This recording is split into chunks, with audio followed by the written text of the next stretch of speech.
سنیں حضور نے کیا فرمایا۔ نبی پاک صلی اللہ تعالی علیہ وسلم نے دعا دی، کہا اے اللہ اس آدمی کے چہرے کو چمکتا دمکتا رکھنا۔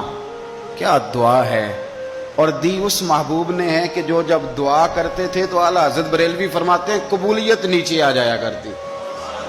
حضور نے دعا دی، کہا اے اللہ اس آدمی کے چہرے کو چمکتا دمکتا رکھنا جو میری حدیثیں یاد کرتا ہے اور پھر آگے بیان کرتا ہے۔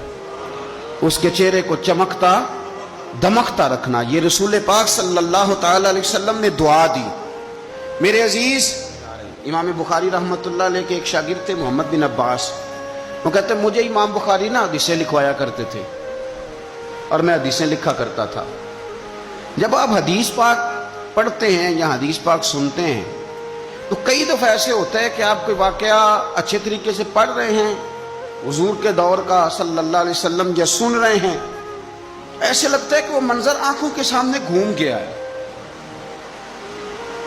تو امام بخاری رحمۃ اللہ تعالی علیہ اپنے شاگرد کو حدیثیں لکھوا رہے تھے تو ایک خاص حدیث پاک کے لحاظ سے آپ نے فلسفہ بیان کیا۔ انہیں چونکہ حدیث پاک کے مشن سے پیار بڑا تھا امام بخاری کو، فرماتے ہیں 500 دینار میری ماہانہ آمدن ہے، میں ساری نبی پاک کے دین کے طالب علموں پہ خرچ کر دیتا ہوں۔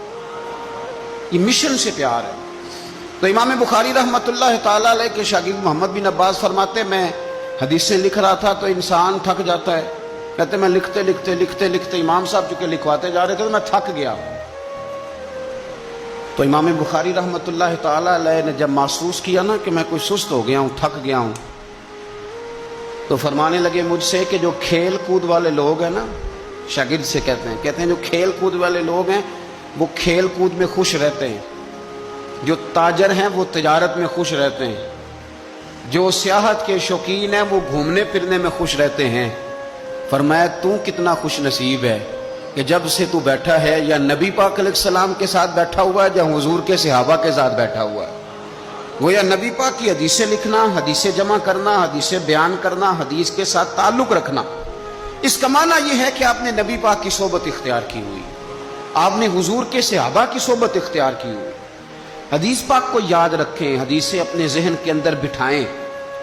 ایک حدیث پاک میں نبی پاک صلی اللہ علیہ وسلم نے فرمایا جس نے 40 حدیثیں جمع کر کے میری امت تک پہنچائی، اللہ قیامت کے دن اسے علماء کے ساتھ کھڑا فرمائے گا۔ حدیثوں کو یاد رکھیں۔ میرا آپ کو مشورہ ہے کہ رات کو بیٹھ کے لکھیں آپ کو کتنی حدیثیں یاد ہیں، جو یاد ہیں وہ لکھیں، اور حضور صلی اللہ علیہ وسلم کی باتوں کا ذکر کریں۔ کسی شاعر نے ایک جملہ کہا تھا پر بڑے بہترین کہہ دیا، وہ کہنے لگا یا رسول اللہ صلی اللہ علیہ وسلم میری تو بات بن گئی ہے بس تیری بات کرتے کرتے۔